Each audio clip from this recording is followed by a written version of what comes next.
SKT, I don't think has the tonic together yet to really dominate Worlds like we might have expected, but they're still SK Telecom, so hopes are high. It was curious from SKT in that game, to say the least, but I do have to commend AHQ. They were very quick to the punch, they did not hesitate, and they kept up. Yeah, and of course, two members that continue to perform throughout the week one, Bang and Wolf, rock stars on the SK Telecom side. Right, we're jumping into week two. We'll talk more about the individual players as we get into game. But something we were talking about over the course of week two is how each group has their own unique meta, their own flavor. And something I want to keep my eyes on is the Shen, and whether or not it becomes more impactful as the day goes out or whether it disappears. Bit on the nose with the impactful comment there, because Impact, of course, has been our best Shen so far at Worlds 2017. But that's kind of been the thing that I'm most exuberant about. I sat on Worlds tonight last week and I said, wow, it feels like things have stagnated. Where's the proactivity? Yeah. Some teams were proactive, some teams had new reads on the meta. We have Cloud9 with their aggressive junglers. So I'm hopeful, Rusty, that we get more innovation. We have seen a whole bunch of it, and I agree with what you guys are saying as well. This may be the Shen group, because we've already seen it to be super successful, and perhaps speculation would be that Shen is in the banned column in this group, but not yet. Not just yet, but Killister once again finds herself there, the 80th ban of the tournament. Huni will have his Cho'Gath denied, and if I run through the rest, Zyrakan removed from AHQ, as well as Talia, Galio, and Callista. So first pick, where are we going, Pup Smithy? Very interesting. I mean, Janna has been rising in priority. People have decided that they flip-flopped on where they started Worlds group stages at. It was Lulu over Janna. Now it's largely Lulu into Janna. SKT as a team have been opting into bot lane, heal barrier, defensive lanes. So I think they're happy to take whatever. I would imagine it's going to be the Lulu, and they'll just lock it in. Yeah, well, no hesitation as well, looking at the Jarvan with it, a champion that has seen some conflict on the Rift. Really good performances, but also some shaky ones. If you look back to Flash Wolves yesterday, having pretty rough showings. However, great champion, really big engage tool, and can navigate around Janna exceptionally well by being able to ult over the Monsoon or over the Howling Gales. Let's see, where do AHQ go next?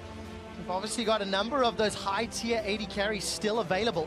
Tristana up as well. Arn's going to decide to lock in the Cogmore. Played it once last week. Was a defeat, unfortunately. I'm very interested to see how SKT navigate the solo lanes of AHQ, because Faker versus Westdoor, in terms of play, we know it to now in 2017 be a bit of a mismatch. You do see Faker as someone who can take the ascendancy, like we saw Scout, for example, doing very notably in EDG versus AHQ. But do you just lock in a lane-dominant mid lane, a Syndra, for example, early, and then actually focus on the one tumultuous lane to me, which is the top lane? Ziv is phenomenally talented, and Huni has had up and down performances. We actually see a Gragas very early here, which suggests that we're probably seeing Jarvan or Gragas top. And staying with that similar sort of pattern that we continue to see throughout week one, 80 carries potentially to be banned out. Alternatively, AHQ can remove the likes of that Syndra or some of those other comfort picks on the side of Faker. There's never really an easy answer with only two bans against that man. I mean, the easy choice here would be a Twitch and a Tristana potentially away from Bang, two very strong champions that you may not want to give him when you've got the Cogmore and the Janna running around. Maybe not match the scaling, force them into something earlier. And the thing you take away here is if you wanted Tristana, you were going to take it earlier. If it was a different team, one of these tempo teams likes to crash the turrets early and rotate, Tristana would have been taken. But SKT have been playing so scaling focused. They are not interested in taking risk in the early game, playing the proactive style that I know I ascribe to be the best way to play. So far, no Tristana priority from SKT, but no Tristana ban either. And expectations here from SK Telecom, which is why I like AHQ's ban, is that it will be a Maokai locked in for them, because they've gotten rid of the Renekton, they've gotten rid of the Gnar, and they want to have those top lane tanks there. But they already have Gragas and Jarvan locked in. Actually, yeah. Renekton is very strong in lane against Jarvan. In my head. That's okay. You got on the mind, but the Renekton does well against Jarvan. I think it will just be the Jarvan top, and they go for a lane priority choice at going for Varus, who we also saw from Prey has the late game damage as well. Absolutely the case, and definitely one of these sort of sleeper hits in the 80 carry role. Varus here at Worlds 2017, definitely putting up some great performances. We touched on the Shen already. Game one here locked in for Ziv. And I see a protect the 80 carry comp if ever I've seen one. What is the door run to close it out? Does the Orianna, perhaps? That would be... it's not the best Ori, but Ori could just fizz into Faker. We get the doors fizz. No, we get the doors blind fizz against the best player of all time. This is definitely the way we go. We were talking in the story meeting, who would play? Would it be Westdoor versus Chowie? It had to be Westdoor getting one shot against Faker before Worlds was over. He went with the blind pick and the reverse matchup from years ago. Please lock in the He's done it. It is the reverse matchup from semi-finals 2015. In fact, it's the exact matchup. Exact matchup with Faker running Cassidy into Fizz all the way back. That was when it was a 3-0.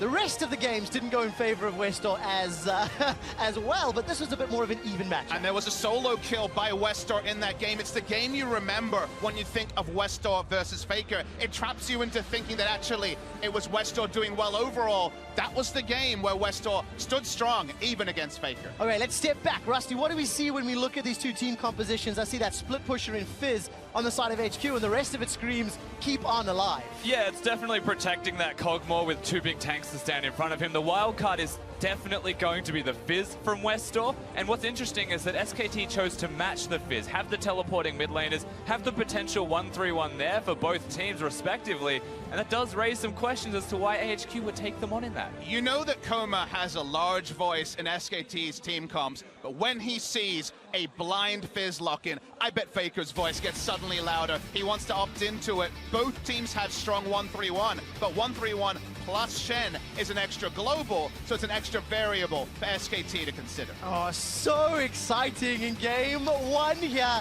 in our final day of groups. It's like a present being unwrapped, and it's fitting that the Gragas skin that Peanut's running is the Christmas one as well.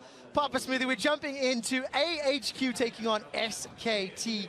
And for the miracles to align, the equinox, as Crumbs called it, AHQ needs to start picking up some wins, and so do EDG. We'll see if they can start right now. And on the side of SK Telecom, it's all about, okay, you won 3 games, but interestingly, it was a bit of a slow one for SKT. We'll definitely be able to complement that with some stats and things, but SK Telecom still have questions to answer, even if the record looks clean. Yeah, and whilst the early game may be a question for SKT, it hasn't been a major strength for AHQ either, respectively for themselves. And this is one thing you would look at in this matchup and say, well, AHQ need that if they want to beat SKT at all. Early pressure, some kind of control on Summoner's Rift is very important. I mean, you look at this game and AHQ have almost looked at the same stats that we did and say, wait, SK Telecom's playing for the late game, we'll go for scaling. They've had famous games at Rift Rivals against EDG this tournament where their late game team fighting wasn't a question. But you're against SK Telecom, the team that already this tournament has had massive turnarounds, 10,000 gold behind, and made it work. So fighting with fire is certainly a risky choice against SKT. Well, let's see whether or not the door can lead AHQ to victory. Double teleports on both sides. Obviously, that Stand United is going to be pivotal. And if Ziv and Westor can combo, maybe around Arn, maybe around these side lanes, and attack SKT in that early game, Papa Smithy, that is that opportunity, and that's what I want to see them do. It certainly is, and using Shen aggressively around level 6, something I'd like to see. EDG mentioned that the Shen was a headache, but we weren't seeing them being super proactive. I want to note a small stat, actually. It's actually Westor's first game of Fizz this year. It hasn't been a cornerstone of his champ pool. One game of TF right at the end of the season in the playoffs. No Fizz the entire year, and then blind Fizz against Faker. This is playing the opponent, not necessarily playing his own tendencies. When your back's against the wall, fall back to your best champion, your most famous champion. Let's expand a little bit on the SKT early game struggles, gentlemen, because it is, still a team as 3-0, but their goal difference at 15 minutes, minus 1,000 gold, 12th of the teams here in groups. Damage at 15, low as well. Opponent towers, they've conceded a whole bunch. And it's a story that SKT have dealt with year after year. Ramping up in week 2, week 1 being a little bit weaker. You look at the stats here. Goal difference at 15, 12th out of the 16 teams in the group stage, 14th in every other stat basically here. They are not having proactive early games. They're opting into scaling. So while the scoreboard does read 3-0, I think the same question marks about adaptation, about showing something new, should be raised about SKT. I think they took that adaptation and they ran away with it in these games last week. They are playing very passively, and a lot of that is through the jungle position where Peanut hasn't been super proactive running around on the Rift. Let's see where Peanut is right now. Already done that clear, started on the scuttle in the top corner of the map, give a little bit of additional coverage for Huni. And keeping a close eye on the rest of the lanes, we've got a pretty standard farm alarm here as the game opens up. Huni gets the flag and drag, Ziv replies with a small taunt, and it's just some cheeky trading back and forth. And nothing really to speak of yet. I'm looking to see where the junglers prioritize their first ganks. There's a very real chance that if you're the Gragas here, you'd be looking towards the top side when it bounces back. So not immediately, but it's a really good place to get a Jarvan rolling in. He can influence the rest of the map extremely well. But the other thing to do with this top lane you mentioned earlier, Quickshot, is the fact that Fizz can go up there could affect that. But if you get to mid-game, he could affect that even better. Most Jarvans will go 2 offense items. Fizz can assassinate that very handily because they both have teleports. The map presence from that play is very significant. And taking a step back, when we look at lane priority, Jarvan certainly will have the pushing options in the early game against the Shen. So top lane, you'd go to SKT. Varus, Lulu is a very oppressive pushing lane in bottom. So in 2 lanes, they actually have the ability to potentially invade around the pressure of Peanut. Peanut largely has spent this tournament around top and mid lane providing wards, almost a throwback to Benki of last year and famously his playstyle. He has not been invading like a lot of Worlds fans saw at Worlds 2016. This is the sort of game where if they play around their priorities, they have a lot more flexible options just because they've adapted their draft a little bit to have some presence in the early game. All right, well, let's see where that presence appears, gentlemen, because it's about 5 minutes in.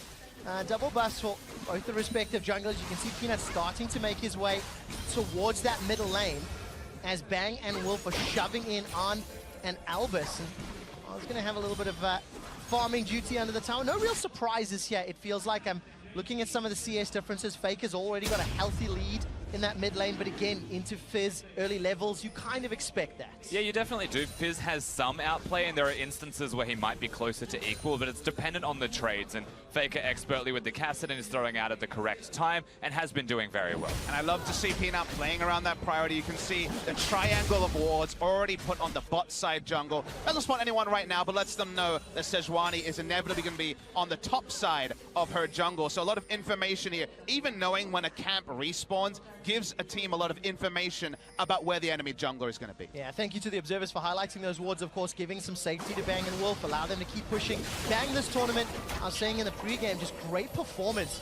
Bang and Wolf is a duo, but specifically looking at Bang, post-Rift Rivals in at Worlds. And that was unfortunately where Bang really started to fall away in terms of regular season play, was after Rift Rivals. The numbers don't necessarily turn your nose up. They weren't necessarily Bang being a low tier 80 carry in Korea, but he lost a lot of his luster, and I think a lot of that actually, Quickshot, was the meta evolving. We lost the Enchanter supports that Wolf is strongest at. It's usually the Lulus. He looked great on the Nami famously, and the Zyra way back when at MSI. But as the meta favorite engaged, there were these little moments where Bang would be caught many more times than you would expect for a player of his caliber. And now, with us going back to Janna, back to Lulu, back to Enchanter supports, he looks oh so much more comfortable, and Wolf alongside him is still great. And to give some extra context for the CSD at Worlds specifically, he's played 2 Twitch games and a Cogmore game. They're not exactly win lane champions, but he is playing so incredibly well with Wolf as a duo that they've been able to get leads like that, and that is something that probably shouldn't happen.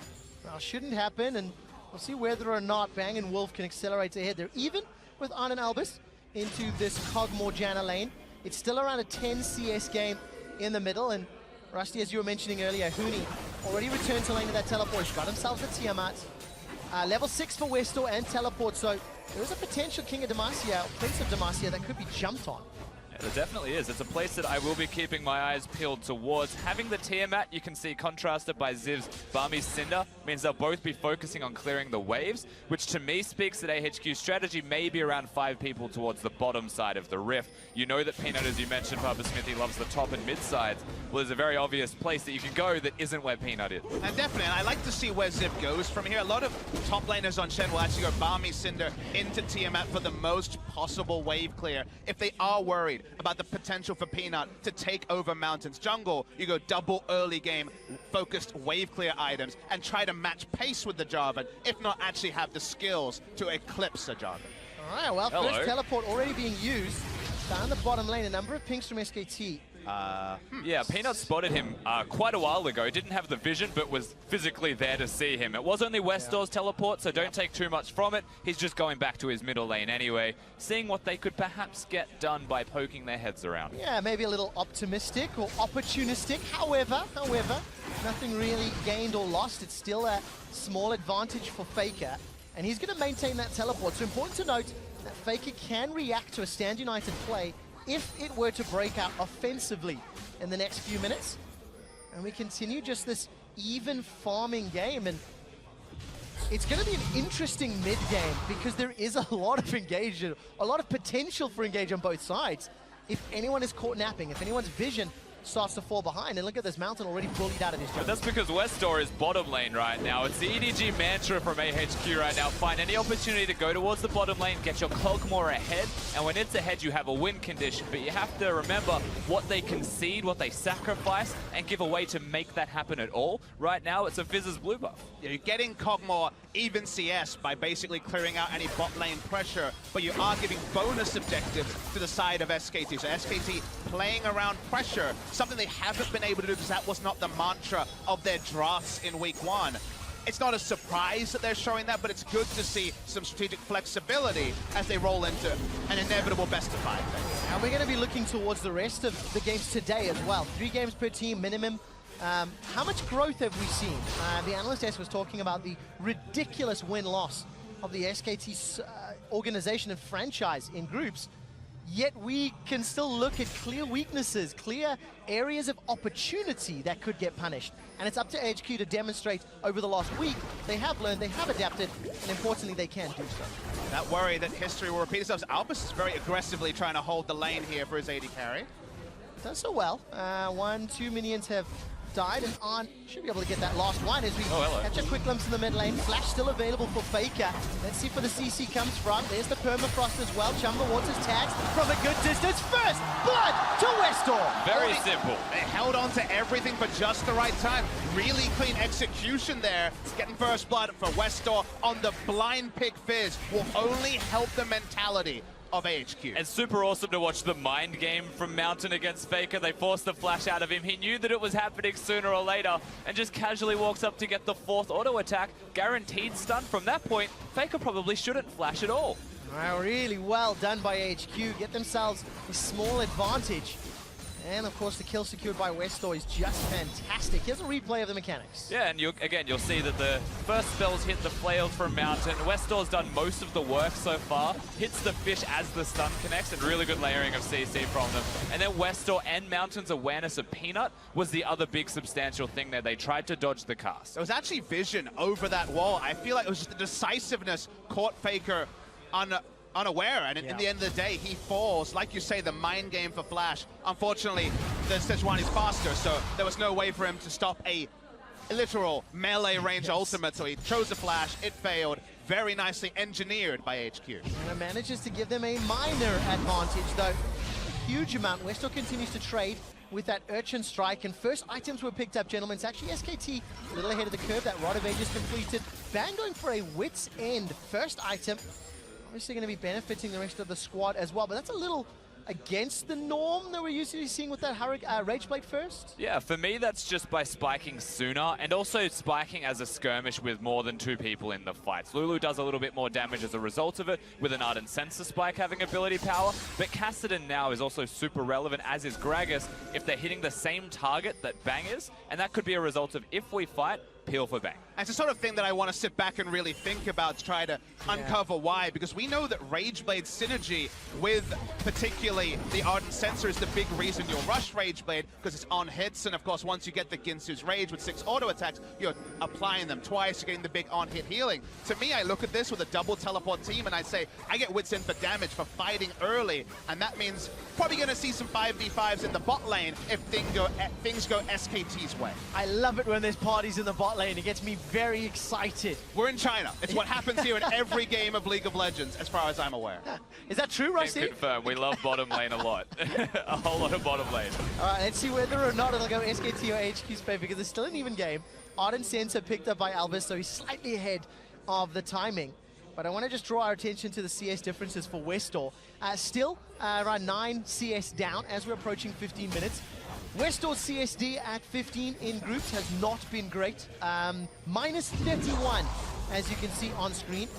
And we'll see whether or not the potential kill threat here, or at least engaged threat, can help cover some of that negativity. The weirdest thing about Westdoor in the middle lane is how much time he spends out of lane, but not necessarily working with Mountain, just being invisible. Sometimes he'll go bottom lane, we saw this in this game already, by himself. just to have a look to see if he can get something done. Teleports to look at something with Mountain, doesn't commit to it. All of this time, Faker is farming, or his opponent mid laner is clearing the wave before they roam, and that's a lot of the CSD that he's having negatively for Westor. Saw the roam around top blue buff, now we're seeing the same sort of roam here. Smited by Mountain. And just to pick that up, I think Peanut smoked just a little early in that one. So it seems like both teams in general are doing what their drafts and where their pressure lies. So far it's been very ordered, if not a very explosive game. Faker, besides going down, has had control of the lane because Cassidy has a targeted ability to harass. Doesn't have to get into melee range, so despite it being melee versus melee, when it comes to actually contesting the creeps, you're taking free damage if you're the Fizz. But I will say at this stage in the game, it's better for AHQ than SKT for this to be happening. For a Lulu Varus to go even with a Kog'Maw Janna is not something you want to happen in the game at all. It's a nice flash. Great flash from Arn, getting out of range of that chain of corruption, but rinse and repeat, right?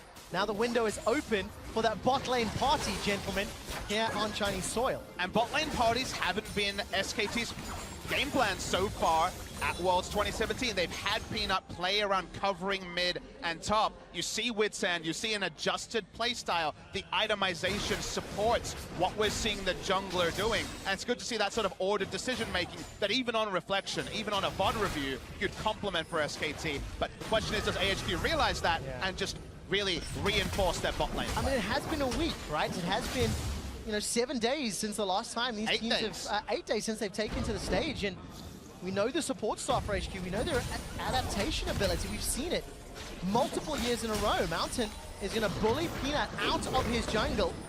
Flashes are available now. Mountain's going to get collapsed on. Look at Faker coming in from the side. Stand United starts to get channeled. Mountain may not survive the full channel. Chum the Waters comes in, buys enough time for Zip to arrive. Here comes Westor, 1-for-1. Junglers are down. Zip's looking for Faker. He's forced to run. Peanut blew his flash to survive. It ends up being a trade, top for jungler. Yeah, Fizz was second to react, but has the easy ability to get over the wall, was a max range fish as well. The Fizz is now 2-0. Faker picked up kill credit as well. But it took so long to actually burn down the first target that it ends up going even between AHQ and SKT. And we noted also, as that started, Mountain was actually 2 levels up in experience over Peanut. And amazingly, he still is, even though he's the one who dies in that trade for AHQ. And a lot of this, we said it at the start of the day, Shen exists. Shen is level 11, biggest shield coming out of him. He's able to influence this, what looks like a great collapse from SKT, by enough time for Sejuani to put in overtime. Stays alive, does extra damage to everybody, and then a max range fish will connect as well. And it's that length, duration of time that he spends alive that even lets AHQ trade at all. Great play and counterplay. Gives AHQ a 600 gold lead. And as you mentioned, that level difference was 2 levels. There's 1,000 gold in favor of Mountain. Got themselves a couple of assists under his belt as well, which will help out in that case. And then a 20 CS difference at the moment between Westor and Faker, but Westor's supplementing that CSD difference with those kills. And of course, got the Proto Belt, got the Sheen. How much money does Arn have to go back and spend? 3K in the bank. Yeah, just a bit. Arn has survived laning phase extremely comfortably, and I think HQ will be very happy with it. And yeah, this is mostly for the back. You don't want to gank for someone that has 3,000 gold, more than half the gold they have had in this game, in the inventory. At this particular point is helping the push there. Mountain's basically unkillable right now. This early in the game, having almost a full Warmogs and Cinderhawk is insanely tanky. Okay, gentlemen, I'm watching this game and I'm thinking to myself, if I turn the nameplates off, I really like this Kog'Maw, Shen, Sejuani going even and maybe even ahead, at this stage. But then I turn the nameplates on and I go, is this really what you want to be doing against SKT? Yeah. Like, going into their strong zone. Now, Peanut's being bullied again. Mountain's actually flashed for this one. Great barrel to send Westor away. Chum the Waters did tag him. Westor continues to re-engage. Another permafrost. Peanut gets eaten. Faker's going to rift walk away to safety, and Peanut is just getting bullied by Mountain. Yeah, completely bullied out. Really well done from the Sejuani once again. It's not the first time the Mountain's been moving into Peanut's jungle, and this is reciprocity for Peanut going into his before. So where is there no vision for SKT? The other side of the rift. Why is Peanut where there is no vision? Let's take him down. And it's also Westor on the front foot, happy to roam even though his flash was down. And Faker usually is second to the roams. He's happy to use his teleport on Cassidy. But when it's close to mid lane, teleport's not going to close the distance. consistent, but greedy for the farm, great timing on the invade, and Mountain can be the impactful frontliner to allow many things to come down. Get to see the replay here. Watch where Faker is. He has to deal with a minion wave. Teleport's not going to get him there faster, and the moment the fish lands, Peanut is dead. Yeah, absolutely. Mountain just a very sticky Sejuani. Gives enough time for Wester, even though he was casked away, to come back with the Proto Belt. Faker will get out, but, you know, he'll be all right. And there's a little bit of synergy there because it is a melee mid laner. You do stack up the Sejuani passive faster in those skirmishes rather than the range champions that do not. Gentlemen, I'm seeing Westor and Mountain synergy. I'm seeing the narrative points, the history that these two guys have. And we've seen Chowie and Westor started, and one of the discussions we had was how much better Mountain and Westor could be if they're performing well. I'm going to bring us right back to the question, though. Is 1,000 gold lead at 20 minutes enough? No, I'm not going to, because once again, Sejuani and Gragas going to be trading blows. That was the ultimate thrown out from Mountain just to dissuade any further follow-up. And it seems like both of these teams gesturing for Mountain control. I think the moment you talk about how big a gold lead you need to take down SKT, you're baiting us, Trevor. You're trying to bait us in here because we already saw them take down EDG in what felt like a one game for EDG. You look at the comps and there's good scaling on both sides. If anything, AHQ having the Kog'Maw can actually be different. We saw Prey pop off on Varus, but still, there are definitely, this is not an outscale draft by SK Telecom necessarily. So it's one of those games where it feels eerily reminiscent of that game 8 days ago between these two teams. The question is, how do AHQ move from this point? Do they rotate their vision? Do they actually force objectives? Because Rusty, I was watching back SKT versus AHQ. Chowie had some nice roams, AHQ were ahead, and I heard the word force be used by the casters an uncomfortable amount of times. Force Barons, Force Dragons, Force Fights. They never managed to do that. That's because it was uncomfortable watching it, Papa Smithy. They never forced anything, and they had a lead in that game as well. They had the tempo, they had control, and slowly but surely, when you hit mid-game, the last time these two teams clashed, SKT brought it back piece by piece until they were ahead, and then they team fought went ahead. Well, it feels like Mountain is trying to force more things this time round. He's got in Peanut's face multiple times, challenging for vision. He's got that Warmogs completed, so any poke damage he takes will just get regen for any further invades. And if you look at the minimap, AHQ were ready for that. They were grouping. All right, take a quick look at Ziv. He's got the Tiamat as well as the Sunfire Cape, trading fairly evenly with Huni. We're 21 minutes in, and Ziv and Huni have not really been drawn into this game. But at some point, this will become a 5v5, and they will start joining. So if I'm watching the VOD review, as the coach right now, I'm saying, okay, what would I, if I was on comms, if I was talking to the quarterback, tell them to do? It'd be something like this, Trevor. Oh my word, the prison onto Wolf, and they just come, oh, the taunt flash as well. Bang is the next target. There's a lot of armor to tower dive. They'll get at least one teleport, maybe more. Get stunned down. Spittle comes out as well. That's Faker's channel. And that's another kill for AHQ. I love it when it comes on screen, just as I'm about to talk about it. Guess what, Trevor? With a Warmogs, you cannot kill the Sejuani. Turret dive, Varus and Lulu are plenty. They got the kill because they'd already been harassed down. But grouping up bot lane doesn't require a teleport ward. They have a Shen, and that's why that was the play to make.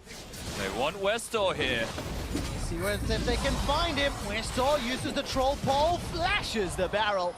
Needed that one to get out, and Rusty, they did not kill him. No, they didn't. SKT are trading as best they can, but it's still reactive to what AHQ are throwing at them. If the Mountain Drake's secured, big win for AHQ. AHQ secure their first Mountain Drake of Worlds 2017. Howling Gale interrupts Faker for now, trying to body block.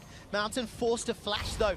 Not going to run the risk of getting caught, and AHQ, Mountain Drake, first tower, first blood, a 2,000 gold lead, and we're seeing proactiveness that was lacking last week in their defeat. And we had some on-the-nose puns earlier. It is Mountain who is leading the charge. This is the lane to go to, because you don't need the deep blue side ward behind and have your Jarvan teleport. Shen can ride in on the unkillable Sejuani, comically tanky this early in the game, make the turret dive deeper than I thought it was going to be, but with how low the turret was, they just kept going. Exactly, it was super deep, but the first turret blood was there for AHQ. They get that on most of the members of their team. I don't think they disperse that to a single person in particular, but this unlocks the map so much more for AHQ. Not only do they have the bottom lane outer turret, they can send that grouping towards the top side of the map if they wish. Shen much more available to help the team as well. Even though there is going to be a teleport for Huni, Shen's ult's not far away. Alright, Arctic Assault over the wall. Mountain so tanky. is going to take a lot of damage. A little bit of slow thrown on the back end as Arn and Albus doing the best they can. Mountain is going to continue to run for his life. Westdoor still waiting in the wings. Got to be careful not to give up yet another kill. Mountain will get run down. No! The flash heal! Shield! Monsoon! Albus brings Mountain back from the brink. Now Westdoor first to use that troll pole to escape, and all of a sudden AHQ, they fancy themselves a shot. Will force a flash to save his life, and AHQ save their jungler. So tanky is the Sejuani that you can have the counter roam by the mid lane Janna to make him live. And this game point, where we are at 23 minutes, is beautiful for AHQ. They take down the bot lane turret. They're happy to have Fizz and Kassadin match each other. They even have a teleport advantage on the Fizz. But in the mid lane, it's Rageblade and Hurricane done for the Kog'Maw already. He can just freely push, and the moment they decide to push, the Sejuani invades, and they repeat their invasion plan again. Oh, no room for error on the side of AHQ. Continuing to do it. Faker's low on mana, got flash available to him. Dina doesn't have that ultimate either. Stun comes down, Faker's going low, forced to flash over the wall, gets just enough for one last Rift Walk to escape. And AHQ, by the way, secured the latest Tower First Blood of Worlds 2017. They still maintain a small gold lead here of around 2,000 gold. And when we look at AHQ's performances throughout Group Stage 1, they actually remained even for most of the time. They were not in a major lead, nor were they in a major deficit in comparison to how close they were. And this feels a lot like the LMS special, just as much as it is AHQ. There's a Flash Wolves problem that they were running into as well. They get leads, but when you hit a point where you're not sure how to utilize that lead to finish off a game, AHQ with lesser amounts of leads granted, they still stagnate. They still stay in the same position as everyone hovers around them because they're not too sure where to go next, it feels like. But loss minimization is a skill in League of Legends as well, and those games were all very different. The C9 game was definitely a C9 favorite game against AHQ, and yet largely they stayed within touching distance. To me, if you're a coach, you look at that and think, all right, well, I don't actually need to change things too much to slightly move that one way or the other. He's trying to look for it to be more of a lead, and in this game, it still isn't a big gold lead, but the tempo they're playing at, the way they're playing the Wanderer, and the fact that Mountain has gone from reactive to proactive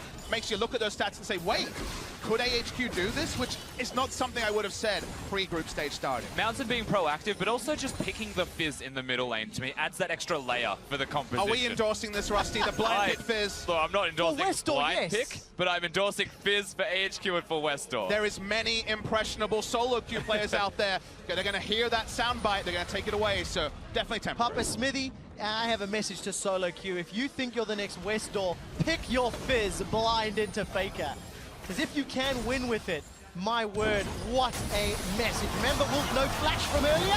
Manages to survive with wild growth. Oh, that's an aggressive flash forward. Will it pay off? The short answer is yes, as the barrel sends him to safety. May have saved Peanut's life as well. Tower number 2 falls and AHQ can continue the siege. Mountain at any point has about 3,500 health with a Shen ultimate as well. So they keep turret diving. Faker's parked in a side lane. They're going to try and take a second turret mid. Faker's not parked in a side lane. He's busy being battled by Westdoor. 2 towers in a row for AHQ. Finally going to go down as Arn takes a tower shot. Chum the Waters tags Faker, slows him down. AHQ can respond. Stand United being channeled as Faker manages to survive long enough. Then flash away from Westdoor, gets away with the playful trickster. AHQ are not done yet. 6 kills to 1. Manages to survive just barely there. Westdoor from the reinforcements rotating from mid lane straight to bottom. Very clear plans coming out of the LMS side here. On the opposite side, Hooney's trading as best he can, but kudos to AHQ. They're being proactive. They're making the plays. Mountain is a monster. And a lot of people come into Group A thinking it's SK Telecom, of course they'll win. And honestly, you feel guilty of that being an LCK caster when it's those toss-up games in Korea. But the thing that's happening more and more often this year, post-Rift Rivals, is that SKT have lost. They have not lost this game, but they haven't shown adaptation from the passivity and negative play they were showing in group stage. Compared to their 8 days of preparation time, I'm not seeing the SKT squad that, since we went to group stages, in group stage week 2s, they're 6-0. They've never lost in week 2 of a group stage. I'm going to regret this. Is this the first time? It's a little early to say, but AHQ have got all of the ingredients and they are showing that growth, Papa Smithy, that we've not seen from SKT. I'm so excited to hear Rusty's answer this question. What I will tell you, though, is Oh, that no. Hold that thought. Now say it. even if SKT win these games, it should be a caveat for expectations for them going forward because they're not showing change. They are being stubborn, and it still feels like weak victories, even if they do get over the line first. I can answer this, or can I? Or are they going to fight? It's the question. All right, Arctic Assault comes forward. I'm looking for the prison. Peanuts is already stunned. Chum the waters. That's a great zoning ultimate. Not going to allow the escape. Wolf forced to use the Glacial Prison, and he's popped. On gets another. That's a double kill. Dash forward, flash away from Faker, using that Rift Walk instead, rather. Mountains on a killing spree. AHQ, 3 kills for 0. And straight to the Baron for AHQ. They're not looking at the Mountain Drake. It feels like they've answered for me, quick shot. They are putting in work. They are getting engages, and they are winning these fights. Both these AD carries have the same playstyle in fights. Want to stay in one spot, throwing out those Hurricane Bolts. But the difference is always when you have Rageblade versus Rageblade in the tank line, and Mountain can jump into everyone. The Assault means that no one can get past him, and Bang is zoned out of damage in most of these fights. AHQ get Baron, extend the gold lead to 5,000.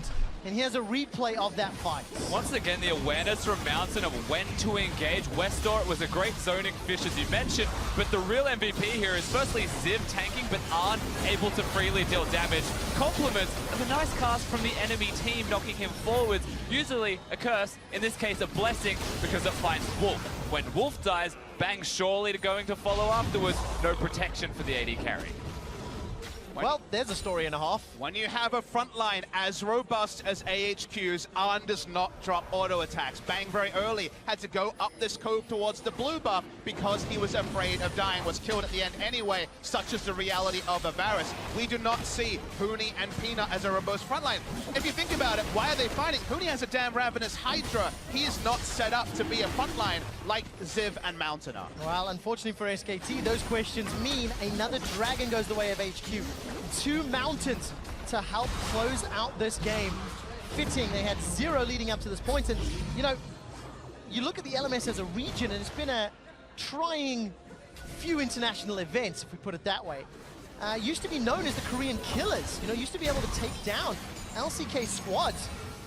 And AHQ maybe keeping their playoff dreams alive, maybe keeping that crazy shenanigans possibility. Because this gives hope to EDG. This breaks the group open just a little bit more, Rusty. It definitely does. AHQ with the right foot forward to try and close this game out. We know SKT are keeping themselves in it. As turrets are being sieged, note that, yes, a Mountain Drake went to AHQ because SKT chose a turret. And then they chose a turret mid lane for the Drake again. They're trying to get gold. They've realized it's very important to have gold for items so they can at least match the fight that is being thrown at them. All right, AHQ are matching the towers. That's the 6th that they've taken down. Westor trying to keep Faker away. Inhibitor is the focus. I'm keeping my eye on Arn. Huni, by the way, bullied out of lane by Ziv. So Ziv is going to push that one up. Level 17, that stands united at max ranks. It will provide a gigantic shield to whomever is the target.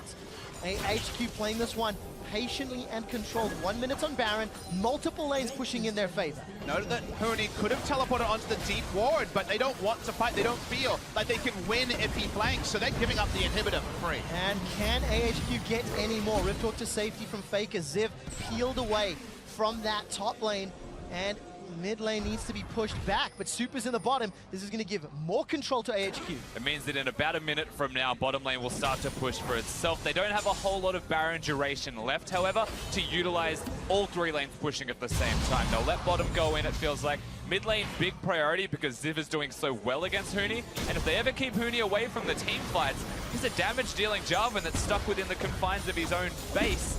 That's really poor for SKT. They need to unlock Huni.